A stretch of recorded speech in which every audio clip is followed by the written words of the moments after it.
Good morning, class. I know it's been a long while since we've been in the classroom, but we are back.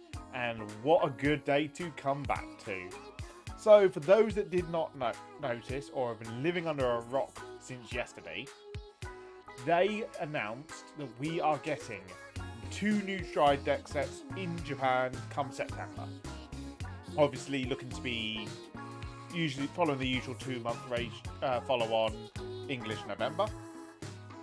But why would I be excited about Stride Decksets? I'm not really a Stride Deckset person in Standard. Well, this may be due to the fact of they revealed them and it is Harri and Nitros. So obviously, Nitros to me, whatever. Nice card. I know people are going to be excited over it. But for me, Harri's there. Harri's my focus. Clear off every other deck in Standard at this point. This is a very exciting day for me. I've literally been speechless most of the time since they dropped the announcement. But we're going to cover a lot of stuff in this video. We are going to look over what is included. We are going to address some other bits that obviously have happened in Standard that are going to benefit this deck. And we're going to look at some generic things that would actually benefit the deck, I think is the best words. And I'm going to give reasonings why I feel these are going to be very important cards. So let's start off with the contents of I'm not going to cover the Nitro stuff. It's going to be just the Harri stuff. Let's start off by covering the Standard one first. And the Standard one comes with a beautiful little white box with red trim and 53 sleeves of Harri with his new art. Now these are beyond clean in terms of the deck box and the sleeve. Nice red tint of Harri with his style, chef's kiss, and the fact we actually see playing cards in Harri's art now. Something we haven't seen across any of his other arts. So really interesting. We do still see Pop in the background, which is really nice. But that wasn't all they dropped. They also gave us the premium contents of what we are going to be getting. The premium deck box will be coming with a nice big storage box, which art hasn't been revealed for yet. We've got a playmat of Harri, which is, again, the same white and red pattern we've got on the box with the splash art. Beautiful. We have a leather deck box of Harri, which I am literally moulding over because I really like the leather deck boxes, and getting one with my best boy on is beyond ecstatic. We're still getting the 53 sleeves, but on top of that, we are also getting the 5 top loaders that we get with all the other deck sets. So it's going to be Pale Moon logo and the 0, 1, 2, 3 shadows, which, following the usual pattern, it's going to be obviously Happiness Collector for the starter. And unfortunately, as much as I don't want them to be, it's likely going to be Miracle Tumbler Lance and Star Magician Ellen. Because whilst they aren't iconic Pale Moon units to those that play Harri, it was what Luna used in the anime line, so very much going to be happening. As for other stuff that we should be getting that has not been mentioned anywhere, is the energy generator. So obviously with the Standard format, energy generator is now a mandatory inclusion in every single ride deck.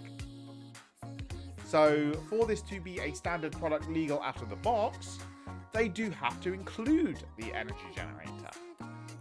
And this also likely means we may have energy related cards within the deck set, which is going to be interesting because it means we obviously get access out the gate to the 3 different resource costs of Count Blast, Soul Blast, and Energy Blast. Sorry. So yes, it does reduce the ability to play some of these cards in premium, Me, I'm just happy to get for the grade 1 that sets the crest for premium, so I can actually have fun with Stride Crest Magia Harri going into the Dark Lord Princess. Oh look, flip this up, flip that up. Oh look, my front row gains 10k on first stride. Smiles. But energy generator, energy in standard for the deck sets is a really big step forward. It means we're going to be really good straight out the gate. But let's actually have a look at some cards that we can combo off with it. So the first one is going to be the very obvious one, which unfortunately people have already jumped onto buying out, and that is the Soul Funeral Dragon Nocturcio, or Nocturizo as I keep calling it, because I just... Lair is the best response. But this is really good, because obviously it's the when discarded for the cost of stride, you can draw a card, which, oh look, we're striding. But we have got the extra skill of we're soul charging and drawing when it's placed on rearguard circle.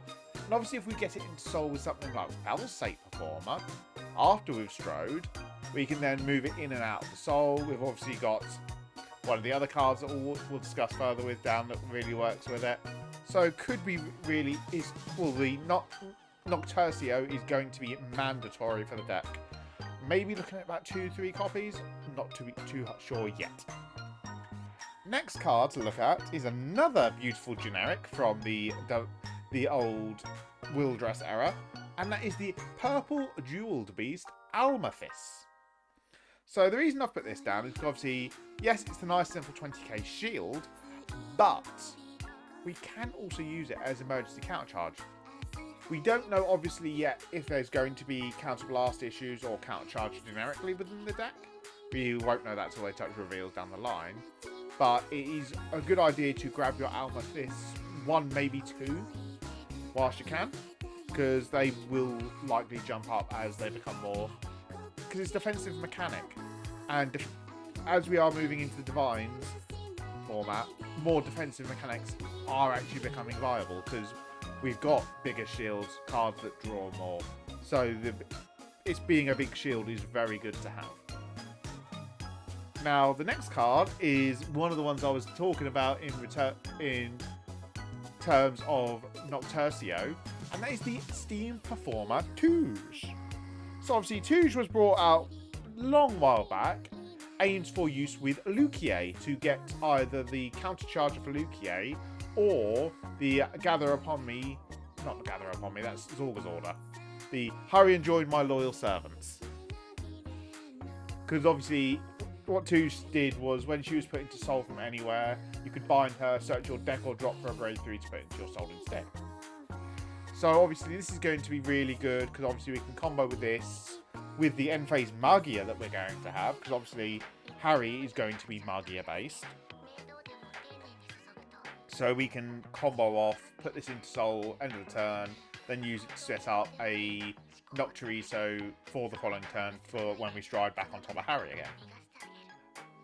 Talking of good grade 3 targets to shove in soul, the next card we're going to discuss is also a very good grade 3 target for this deck in the Causality Dragon, Crucial Dragon. So obviously this is the Festival Booster cycle card that every nation got.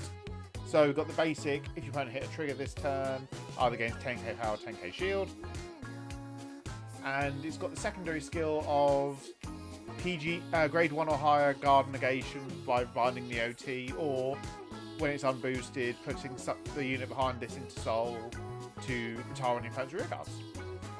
So obviously this is really good because this can help us put stuff into our soul that we then want to call back out the following turn if it's not tied down by Magia, or we can use it for comboing off with other cards like Touche, for example. There's so much potential we can have. Looking at maybe 1 to 2 Crucial Dragons perhaps. It's not something you really need a massive amount of. Now, the next one is a controversial one because we don't know how this is going to interact yet. And this is the Upstream Dragon from the Chronojet Stride Deckset. So, the reason why this is controversial is we don't know how the Stride Deckset Chronojet stuff is going to interact currently with the Harri Stride Deckset stuff. And this may lead to the fact of Pale Moon is actually able to utilise the strides as well as Upstream Dragon. So Upstream Dragon isn't actually tied down by a cost of needing a specific crest like the rest of the Chronojet stuff was. So Upstream being able to tuck itself back into deck, call any grade 1 to the back row for Pale Moon, is something that could be really interesting to play around with. Especially the fact that we can then tuck our front row into Soul to call stuff out of Soul, and that card we called from decks now to be used as a booster again. And comboing off with that, we're going to go back to the Chronojet days, and say Brainwash Swirler as well can combo with this to help generate our Soul, because Pale Moon is a very Soul Charge based deck. And being able to call that being a 13k booster, because you've Soul Charged one, and if you Soul Charge more during the battle phases you're carrying on, the Swirler's going to get bigger. But obviously, do take this one I'm suggesting at the moment with a very big grain of salt, because we do not currently know how the Chronojet stuff is going to interact with the Harri stuff. So do not go buying that one based on what I'm saying, unless it's more for those that have already got it. Do not consider getting rid of it as yet. The next one on my list is another optional one, because obviously we've got two different options. And this is the Steam Gunner Tizcar and the Black Sky Thundering Quaking Queen, Lamina. So these are our two when discarded during the ride phase. Obviously, Tizark needs to be for ride deck. Lamia is just discarded in general during the ride phase. Obviously, Tizark is the Guardian Circle skill. They can both draw your cards. Lamia being a Soul Blast 1, bottom deck its draw. Tizcar being an Energy Blast 3 or Counter Blast 1 to draw a card. So both of them are good energy, draw power for the deck. But as to how useful either are going to be, we currently do not know. Because if there's going to be a lot of energy blasting cards in the Harri deck set, Tizcar instantly falls off for the fact that you just haven't got the funds to keep paying for the Energy Blast 3, and Counter Blast is always going to be an issue for Darkseid because we don't have Counter Charge outside of Almathis. So it's going to be a bit of a weird one. Lamia is again going to be useful for the early game, because obviously Soul Blasting our ride line, that's going to be vanilla for calling from Soul most of the time anyway, is not an issue. Plus it helps set up Almathis. When you get to the late game, you don't want to be discarding it for striding up, for the fact of it's only a grade 2, so you've then got to discard a grade 1 on top of it. So not the best of situations there. So again, those two might be a wait until we actually see the reveals to properly say which ones are going to be useful. But just giving you a heads up, it may be worth considering keeping hold of them if you do have them. And then the final card on the list. And this is me smoking the most absolute amount of copium that this may be useful in here. And this is Jovial Juggler. So this is the Lukier double rare from set 11. But the reason I'm saying this is the biggest pile of copium is the fact of it specifically says, when this card is placed by the act ability of your Pale Moon, your Vanguard with only Pale Moon for a clan.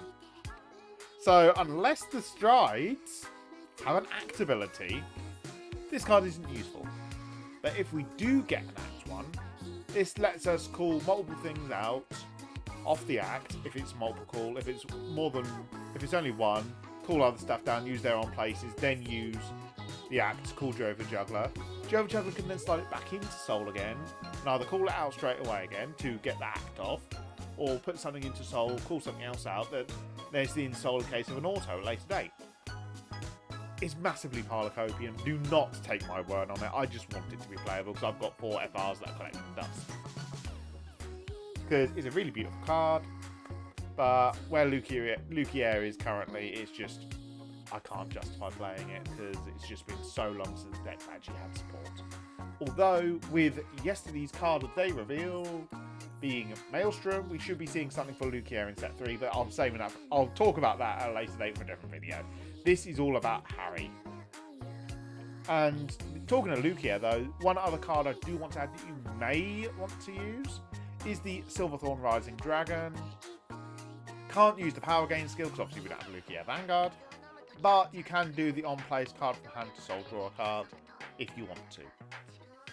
Personally, I'm not too fond of it, but I have seen others talking about it, so I am going to mention it. Just in case people do also want to go for that route. But that's pretty much all that we can talk about for Harri, because we know next to nothing of Defense Response. But thank you all so very much for watching. Videos are starting to become more active on the channel again. I am somewhat back, so please do stay tuned. And I'll catch you guys in the next video.